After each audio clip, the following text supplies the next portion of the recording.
Welcome to the HR Huddle podcast, presented by Sapient Insights Group, the ultimate resource for all things HR. It's time to get in the huddle.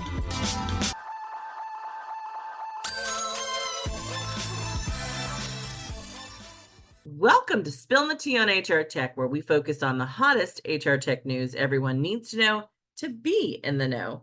We break down the news of this week and help you make sense of what it means for our industry and how it could impact your organization.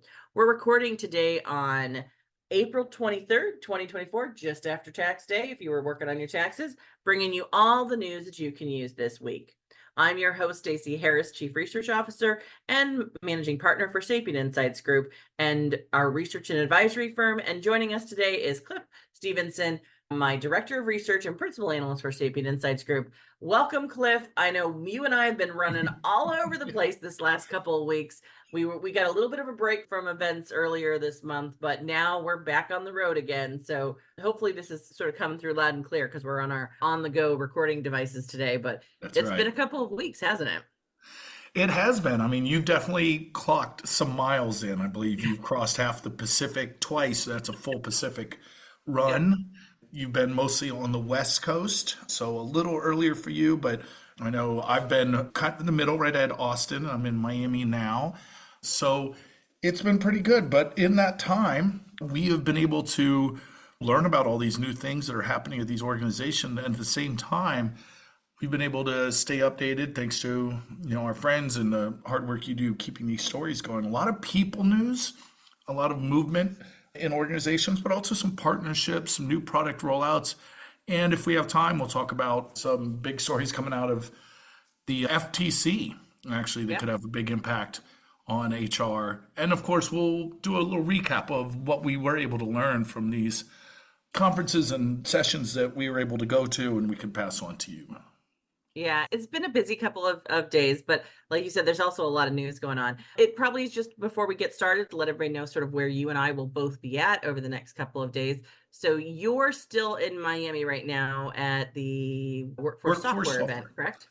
That's right. I'm at Vision 24. I think they're calling it Ignite this year, covering workforce software. When we last spoke, I was heading off to Austin, Texas for WorkHuman. That was very interesting. I think they'll be very... I'm just getting started at workforce software. I think they'll be very different in terms of the culture, but both have a lot of kind of exciting news in terms of the tech that we're seeing out there that we'll get to talk about.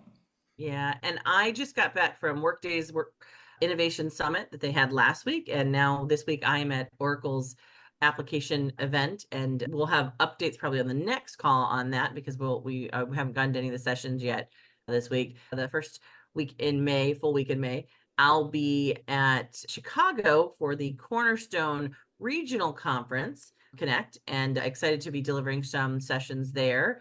And then I think after that, our travel slows down a little bit. I'll be taking some vacation time. I'll be back at a Cornerstone event in June. That'll be in Orlando. So if anybody's going to the Orlando Cornerstone Connect event in June, we know we have a lot of friends who are going to be out at the Unleash conference that's taking place in the upcoming couple of weeks. We know Phenom had a big conference as well as WalkMe. We couldn't attend those. We just didn't have enough arms and legs to get to everything this week. And I know right now, I think this week is the HR Tech Europe event. That's the new one that HR Executive Magazine is putting on. And then I think about 2 weeks ago, they had the Epic conference from HR Executive Magazine. So lots and lots of stuff going on. People are kind of all over the business events. I know there's been a couple other vendor events as well, so we'll cover ones that we have insight into. The other thing happening this month, which I'm very excited about, is that we just wrapped up our second session for the month of our first module of the HR Systems Strategy, Building a Strategy That Works cohort education series program. That's been really exciting. Our 10 cohort participants who are participating in our beta session going over the next 6 months have already completed this first module. Lots of good insight. I'll probably be putting a blog out about that sometime in the next week or two about what we're learning and what we're seeing together. So exciting stuff going on. Lots of education, lots of events. But Cliff, where do we want to start the conversation so that everybody gets a chance to sort of weigh in on topics that we know are impacting everybody else?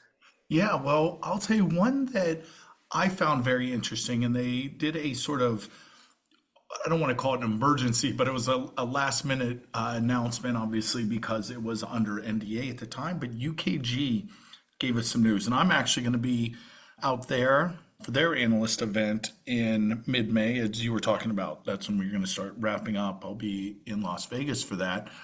But before that, and now this is no longer under NDA, UKG has hired a new president. And I should point out that they did not have a president before. So the CEO, Chris Todd, is still there. But now they have a new president, Rachel Barger, who comes from Cisco, where, she was the head of sales there, vice president, but she'll be doing more than that. UKG, obviously, as a president, specifically the president of their go-to-market. So that's sales, marketing, and the customer relationship management. So, I think this is a real positive move for UKG. Of course, women in leadership, you love to see it, but also it shows that they know they need to take a more specific and direct view of those sort of activities, right? Those sales and customer relationship management activities, and have some oversight for that. So that's pretty exciting stuff. Yeah, this one I think is important.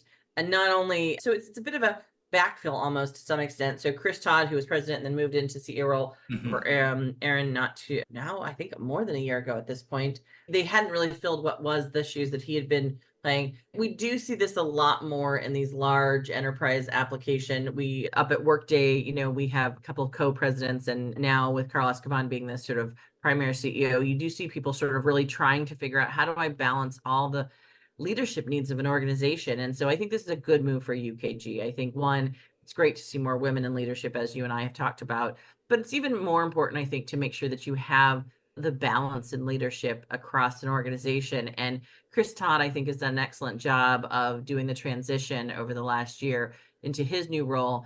And I was really impressed last time we had the conversation about sort of his expansion into sort of the partnership conversations and the focus on sort of the customer needs and the broader things that a CEO has to think about. But it does leave things sometimes a little bit harder sort of to keep your tabs on, which is the go-to-market strategies and the sales areas and the operational elements and the financial elements. And so an organization oftentimes has to figure out how to split some of those loads for various organizations. And this is a good way to do it. So I'm interested in seeing what she brings to the table and her experience, which it seems pretty extensive in this sort of go-to-market aspects of how she's going to sort of really engage, I think, a little differently with the UKG current audience and probably the UKG prospect audience, right? Absolutely. And we're going to talk some more people news, but that was a big one that I was thinking about, and both of you and I have been talking about. So, the true hottest tea right there. But we also see something, I don't know what are we about 10 minutes in, we haven't mentioned AI, but no longer. We've got some AI news, of course. Paycor, they're going out with a use of Visier's AI technology, their V technology. That's one of the proprietary AI tools that Visier has.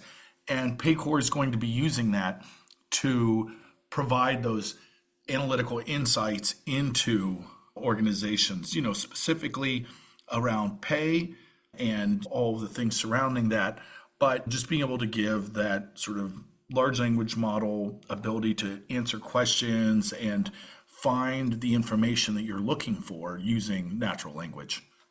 Yeah, this is going to be an interesting one, I think, because one, Paycor was one of the first organizations to take advantage of Visier's embedded analytics tool set, right? So when Visier for the longest time was really just a tool for the largest companies, the most complex global companies, right? As a HR analytics and people analytics solution. And what they, I think, to reach what is, I think now 7,000 to 8,000 customers, what they end up doing is sort of figuring out a model of how they could embed what their capabilities inside of many of these tier mid-market is a better way to put it, core HRMS payroll solutions that had a lot of the talent solutions, had a lot of the sort of the basic things, but they hadn't built out their own analytics, particularly in the people space. And so Paycor had taken advantage of the Visier tool that had gone very, very well for both of them. This sort of V technology, I think, adds on to that so that when you can, in natural language, ask questions about things you need of your organization from an HR metrics and HR perspective, the idea is that in that sort of natural language processing and that large language model, that you'll be able to get a response back sort of in an easier way. I think also it's probably worth noting that Paycor didn't have a help desk, and I don't think this is going to replace a help desk solution, case management, all of that stuff. But it was always one of those challenges for us whenever we would ask organizations about the help desks they were using inside of their organizations, us meaning employee help desk, we had to clarify that. Many people would put down Paycor's help desk solution because it was a HR help desk tool. So it was basically an open server environment where they would basically allow people to sort of go in and find data and information about how to do things from an HR perspective. So it was an HR specific sort of help solution. My bet is that this is sort of part of that dialogue, is that people really value, I think, especially in mid-market and SMB, a vendor who helps them navigate what is a very complex, sort of highly regulated industry of HR. And so I think this will just add to that picture that people had, that Paycor was a really great help tool for them, and will now sort of be an even more sort of improved help tool with the LLMs, the large language models built into there. I don't know, Cliff, though, do you think, is there any concern about this crossing across various systems, whether, we're using embedded large language model tools or we're not? Do you think that's going to have an impact on some of the decisions people are making? I mean, it could. That's sort of the danger. Although I will say that one of the sort of positives that I'm noticing is this use of AI and ML and all large language models and these ideas in these sort of more specific use cases. Like you said, rather than going across everything, like trying to make this a help desk, just using it to answer kind of specific questions, that keeps the risk a little lower. Yeah. Of course, as you're pulling data from different systems, a lot of that's going to be in those early stages. There's not sort of classic implementation anymore, but that step is still very important, meaning setting up the integrations. You could almost consider that the modern world of implementations, right? So it's just mindful of what is the information you're trying to get from these systems? And if so, are you able to provide the right data, right? The classic garbage in, garbage out. And that all needs to be thought of in that early sort of integration implementation phase, even for a cloud-based technology, so that you're able to get the right insights. Because if there isn't a good connection between those disparate systems, you're not going to be able to get the answers you need, and no amount of fancy AI technology is going to help solve that, right? It's still a role to play as a human to make those decisions. And it's also a good segue into the next story we saw, which was from Equate. Now that's spelled with just three characters there, little e, big Q, number 8. So if you're trying to find this story, that's how you have to spell it. But they're using an interesting case of using AI for strategic workforce planning, which I really like this idea of, right? There's a lot more concerns and regulatory aspects of using it for things like compensation or hiring, but strategic workforce planning, I think, is really good, right? Of trying to find all those gaps, trying to do predictions for the future, just a sort of supply and demand, picture that can be very complicated. I'm not making it sound easy, but that is a place where I think AI could play a role in taking very large data sets and sort of predictive models and putting it all together to create something neat. So I'll admit that I've not seen any demos beyond what's publicly available. We will, if you're listening to this, schedule it with us. We're actually in the process of that right now. So I actually have seen Equate. I saw that, and this would have been prior to you joining, Cliff. Equate, I got a chance to review their solution about 1.5 years ago now. So just before you had gotten here. They are a small organization out of Australia. I really had a good time sort of talking to their team. They were one of the few strategic workforce planning solutions that I had viewed that had the ability to start with a series of questions and use a technology to work backwards from that to a strategic workforce plan. Because one of the challenges you see in strategic workforce planning, and if you talk to people who really do this for a living, there's no two strategic workforce plans are alike, right? And they oftentimes don't even start with the same question. And so that is one of the challenges a lot of times with some of the larger firms and larger HR analytics and planning tools, is that they're often try to sort of think of strategic workforce planning as sort of a standard process. But what we know from, I did about 20 or 30 interviews on this topic not too long ago. And what we hear over and over again is that the thing about strategic workforce planning is every company is unique. So every company's strategic workforce plan is unique. And they often start with very unique questions, things that have to do with various things like where our employees are located, or where our warehouses are located, or where our business models are, those kind of things, which don't lend themselves to a standard model.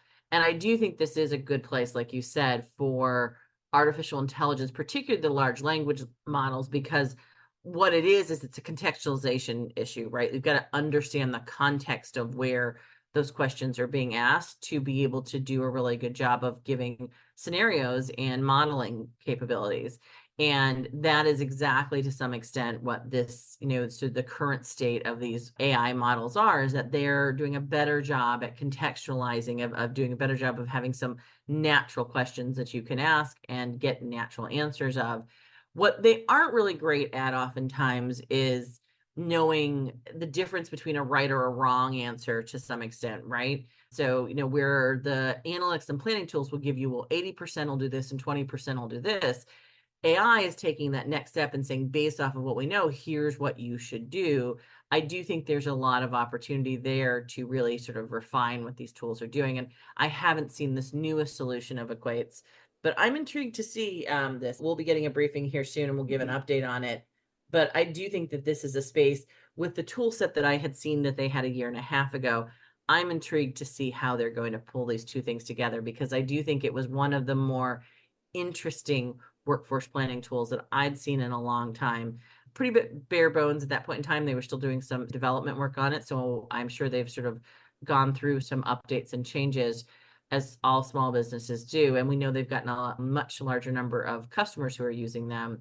But what I think is going to be interesting is how they pair that idea of not starting at the same point, starting with different questions and then context and then a workforce plan. I think that will be the differentiator here for this one.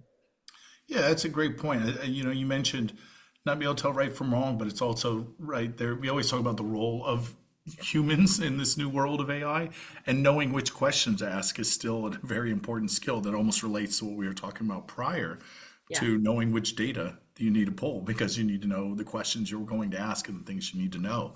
Exactly. And speaking of AI and sort of, its broader impact and the regulatory environment surrounding it, there was a pretty interesting report that came out, the Artificial Intelligence and Democratic Values Report, which has been going on for a few years, 3 or 4 years. But what they're really looking at is understanding how different countries and their regulatory and cultural framework approach AI and the sort of safeguards around it. Pretty interesting stuff, because we live in the US, and I think most of our listeners are US, but it may or may not surprise you, I don't know, to find that the United States of America, when they were looking at these rankings, didn't even make the top 10 in terms of the use of AI in support of democratic values, right? Canada and Japan, South Korea, top 3, all tier 1, US in a separate tier, in fact, in tier 2. And for some of these countries, it's interesting, since we're talking about travel too, having been in Japan and South Korea specifically, they always seem to be a little ahead. I remember seeing video phones in the early 2000s, things like that. So there's this interesting balance of being ahead on these technologies and these emerging technologies, while at the same time crafting a governmental policies and cultural talking points and sort of support of these technologies, so you can use them in ways that actually help people's lives rather than cause any harm. And again, I do want to point out that doesn't mean the United States of America is doing poorly. When I say they're not top 10, I think they're around 12th or 13th in this index.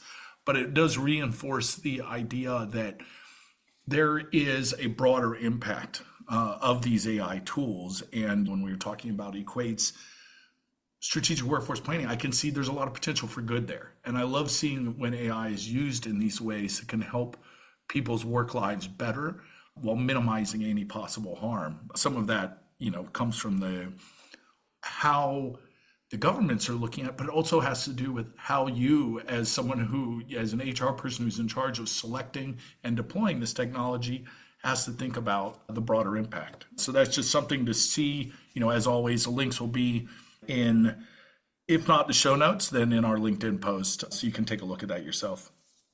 Yep, definitely. And I think we're going to see more of that sort of assessment of how open or how connected or how people are going to be basing a lot of judgments off of the approach regions, industries, countries take to AI. I don't know that there's a right or wrong answer here. Right, is it better to be more open or less open? I had this conversation with my son this week about TikTok. He's an avid believer in the fact that, TikTok should be available to everyone freely. And so we had some conversations about where the data was at and all those things. So I think these are conversations where yet to be had, right? Yeah, absolutely. So I want to talk a little bit because, since we're on this AI talk, and I know this came up quite a bit in both of our recent trips, both to Workday and WorkHuman, but I did want to bring out a couple, just moves that we've seen from people. John Machado, who was the Chief Technology Officer, I think, at the time of his retirement, and that is the news that he is retiring after 17 years at UKG. John Machado will be stepping down, unrelated to the earlier UKG news, but a true retirement. He had very nice things to say, really showing the culture that's so strong, especially, he come from the years at Ultimate as well. So that's a sort of a bittersweet to see someone leave, but also the fact that it's after a long time, a successful career. And I guess on maybe the other side of the coin, Travis Burke is going to be joining the executive team at Docebo as the EVP for corporate development and partnerships. So really kind of exciting stuff from two industry leaders, really. Docebo more in the learning space, right? UKG as HRM, but just interesting stuff going on in the world of people. So congratulations to them both, I think, right? Yeah, I think it's worth noting. I mean, John's is, I think, enigmatic of what we're seeing across the market. There are a lot of changes going on at SAP SuccessFactors, right? As we noted, Amy Wilson had just left there not too long ago as well. I think we are seeing a bit of a shift. There are people who either are taking early retirement or taking the next pivot. Lexi Martin, who was my mentor and colleague who used to do the survey for me and had gone on to work for Visier, had recently left and is taking a pivot in her career as she sort of takes what's the next step in her world. I think we're just going to hear more about that, right? Like, this is the conversation. And I think we need to be aware of it. We are losing a lot of history. We're losing a lot of long-term, I think, skill sets in the market, people who understand sort of the reasons why some of the decisions were made around the technology that exists. And then I think on the other side, you're seeing people making pivots. Travis Burke is a really good example. I had the chance to meet Travis. Boy, I want to say it might have been, I'm looking back to see, where I would have met it. Yeah, I think it was UKG. That's where I am, but it would have been Ultimate at that point in time. Mm-hmm. He was their partner advisor. He was their partner, head of global partnerships, and probably one of the first people I ever met who really walked me through the value of these partnerships. That was early on in my analyst career, and sort of really showed me sort of how companies could do a win-win versus sort of just who's selling what products to what prospects that we have all in each other's market. So him joining Docebo, I think, is a really good indicator of what we're going to see in the market. Docebo is probably going to be a little bit more open about partnerships. My sense would be that they're looking to break more into the US market with that.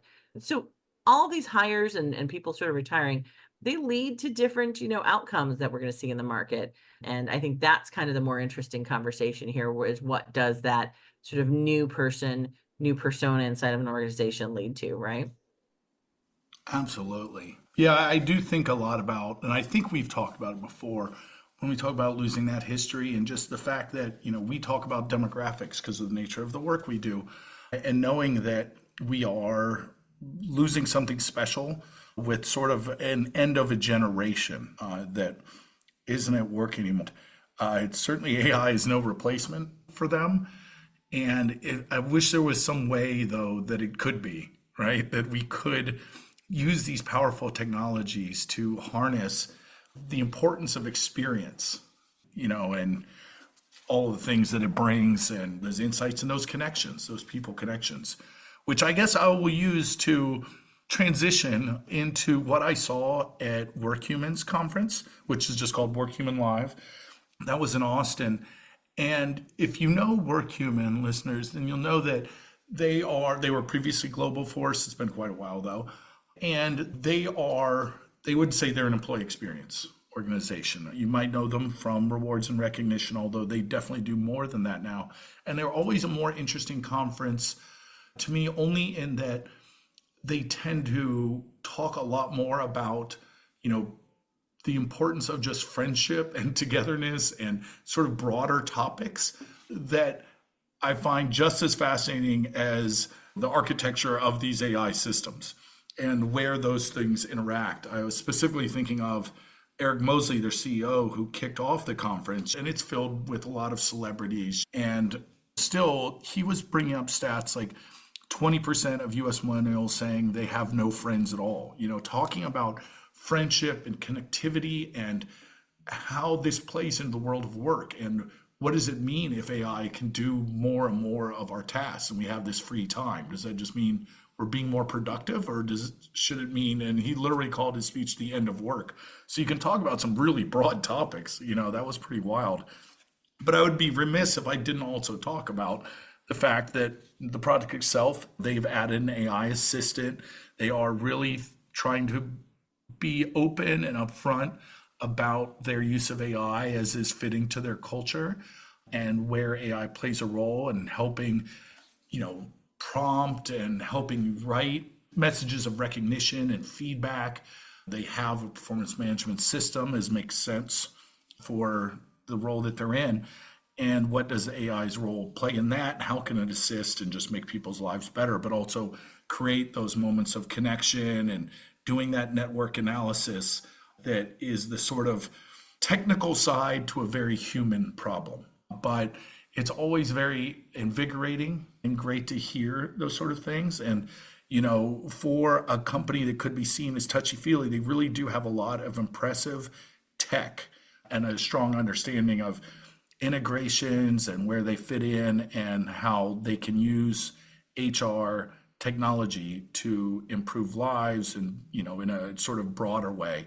So that was really neat. I had a really good time talking to you, Stacey, during that conference, because happening at the same time you were at Workday, and they were, although different conversations around AI and new technology, in a way, they're the same thing, right? Just one is a little more, I'll let you go on because you definitely sent me a lot of screenshots and a lot of this discussion, highly technical, but at the same time, ultimately making people's lives better. Yeah, That's the goal anyway.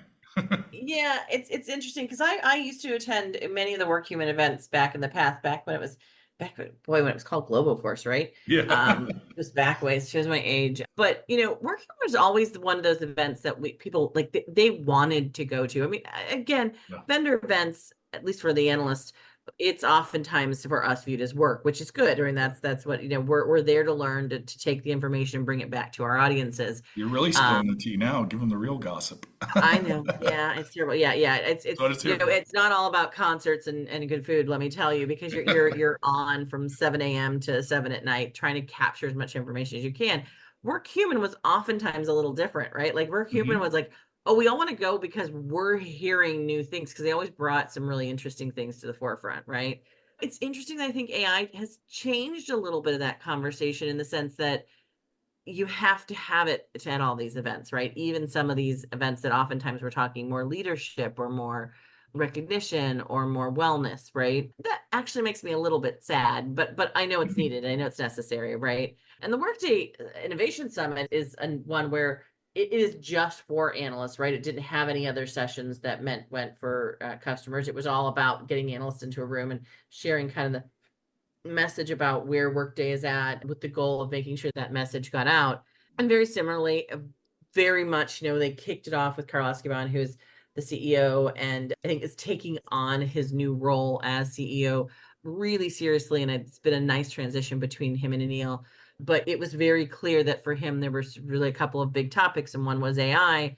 The other one was partnerships and relationships. And the other one was kind of the model and the infrastructure the platform, enterprise platform conversation that we haven't heard as much maybe from Workday for a little while. They use the term one data model, which we got a lot of attention on our LinkedIn post, because if many of you remember back in the day, Workday was really pushing the fact that, they were sort of an all-in-one solution that didn't have a lot of acquired applications brought in through integrations. That's changed a little bit. Actually, Workday was very open about the fact that they probably will be acquiring more solutions and bringing them into the fold, and maybe even doing more partnerships with other organizations, as well as a lot of investment in their platform as a service, which is their extended platform model, where they want people to sort of build on their platform.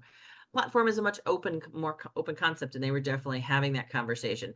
But I think they're also, and they sent me a definition, which I'll be today on my LinkedIn post around this, about what they consider the one model. And they still feel like they've got the most, I think, unique and single data model, particularly for finance and HR, where some other things are feeding into it. But it is, for them, a big part of why their artificial intelligence conversation is maybe different than what we see in some other entities.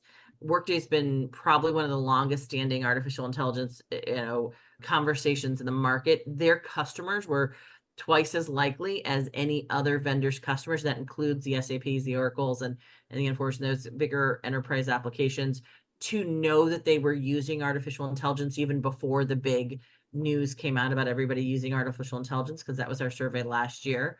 So they've been having this conversation for quite some time. And this Innovation Summit was really just showing us that that's paid off. They have 200 plus places where artificial intelligence is now embedded across the enterprise application in ways that I think, again, they were already working on before the big release of ChatGPT. They definitely sort of reiterated their, what I call, distributed model of AI, where basically they start with a model that they've developed, designed, taught with data that was from the Workday environment. They are not using sort of open web data, particularly in the teaching or in the training of their models. So they're basically doing cleaner data sets, smaller data sets, with a focus on getting better answers out of their artificial intelligence. And then they basically package those up and distribute them to the various tenants across their customers. And then the customers basically then put them behind a wall. And now that model gets altered and updated and taught in your environment. That data does not go back, except in a few areas like skills. And that's, again, anonymous, but it's sort of metadata that's being passed back and forth. And generally, that's how they're sort of running all their artificial intelligence. And that's a really important distinction. The other thing they really highlighted at this Innovation Summit, which I think goes back to this conversation where you and I were talking about the difference between what we're seeing at WorkHuman versus what we were seeing at Workday. Workday had their chief responsibility officer, as well as their VP of artificial intelligence strategy, Kelly and Kathy, I believe, are their names, and I'll get their names. We'll get their links and put them in the bios. But what was really great is they did a whole session on how Workday has a framework for what is sort of how they're going to decide what artificial intelligence they're willing to work on based off of high risk and high opportunity and outcomes for the HR population. So some things like sort of monitoring employees, high risk, not a lot of benefit to organizations, right? Other things like performance feedback, low risk or medium risk, but a really big opportunity for outcomes, learning and development recommendations, low risk, and really great opportunities. And those kind of frameworks that they had put in place allowed them to move faster with innovation, because they didn't have to always go over and over again over the governance conversation, because they had made that sort of upfront decision about it. And I think that was some of the stuff that I think it's common sense. It's just really good ethical business modeling. But it is something that I think every company has to go through the process for themselves. And it's good to see a vendor sort of saying, this is how we're doing it. So we were seeing some real concrete places where they said, we're going to draw the line. This is not where we're going to spend our time on AI, which I don't know that we heard that as much from organizations like Workday, because I don't know if they all know where they're going to draw the line at. I don't know from your perspective, Cliff. Right. No, that's exactly the case. Also, just due to the reach and their ability, right, they have to kind of make those decisions. But I like that distributed model too. And Any talk about governance will always get my ears perking up, and I just love to see. I think in a way we have been talking about that, right? Because we've been talking about data distribution earlier Yeah. too.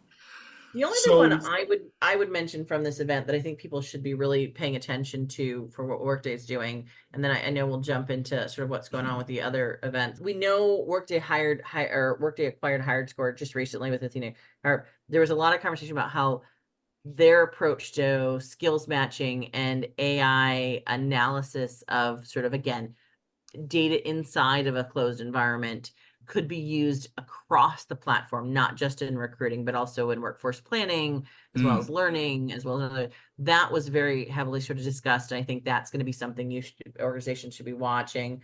I think the other thing that I was really watching is what they call their intelligent job architect hub.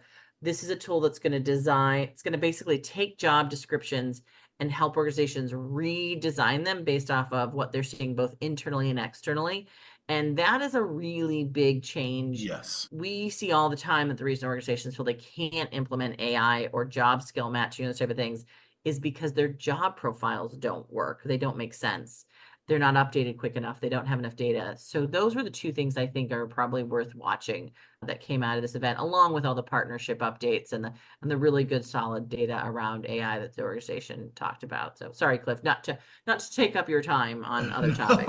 no, it's important, and I think it's something we've been talking about, the need for this sort of mass personalization. That's definitely a role that AI can fill.